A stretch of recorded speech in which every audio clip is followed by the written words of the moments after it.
أهنئكم أولا على دخول هذه العشر، وأننا بفضل الله عز وجل أدركناها. احرص عليها ألا تفوتك فيها صلاة واحدة، لا تفوت صلاة. ابدأ من الليلة، اعزم الذي لم يصلي العشاء إلى الآن فليصلي. صلاة الفجر صليها في وقتها، الظهر والعصر والمغرب والعشاء. 10 أيام لا تضيع صلاة واحدة فيها بخشوعها وأركانها وواجباتها. وإن كنت ممن وجبت عليهم صلاة الجماعة فأدها في جماعة، وأدرك تكبيرة الإحرام. صل النوافل الرواتب 12 ركعة، صلاة الضحى، صلاة الوتر. صل شيئا من الليل في كل ليلة، لا تنم إلا ببضع ركعات.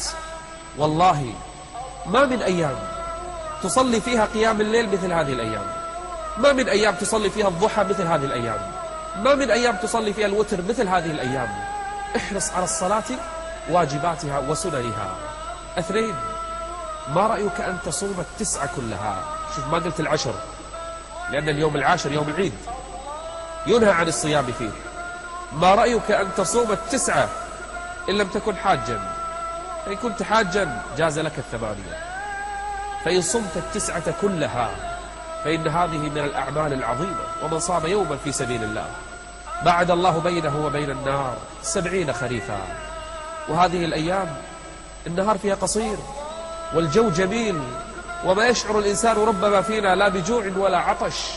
صيام هذه الأيام لا كغيرها من الأيام، تحرص على الصوم فإنه لا مثل له. ما رأيك هذه الأيام أن تكثر من الصدقات، تذهب كل يوم إلى فقير أو إلى صندوق للزكاة والصدقات، أو تعمل بعض المشاريع الخيرية في هذه الأيام. من كان عنده نية يحفر بئر لله فليحفر هذه الأيام، من كان عنده نية أن يبني مسجدا فليفعل، أن يكفل يتيما فليفعل.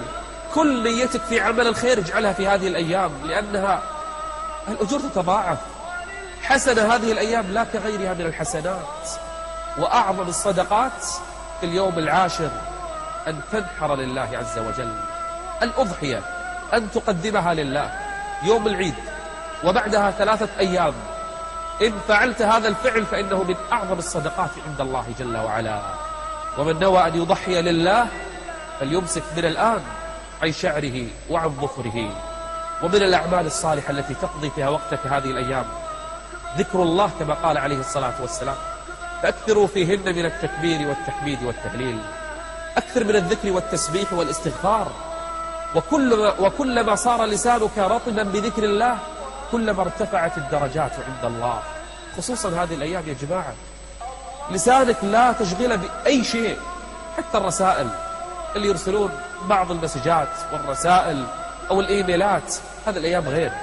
هذه الأيام اجعلها في الذكر، ولذكر الله أكبر. سبحان الله والحمد لله تملأان ما بين السماء والأرض. وكلمتان خفيفتان على اللسان ثقيلتان في الميزان حبيبتان إلى الرحمن. سبحان الله وبحمده سبحان الله العظيم. احرص يا أخي الحبيب على قراءة القرآن هذه الأيام، ترى سهل. تختم القرآن 10 أيام والله سهل، كل يوم 3 أجزاء ولا شيء. واللي لم يحج هذه السنة فليحرص على أن يصوم يوم عرفة، فإنه من صام يوم عرفة كفر الله عنه 2 سنة، سنة ماضية وسنة مقبلة.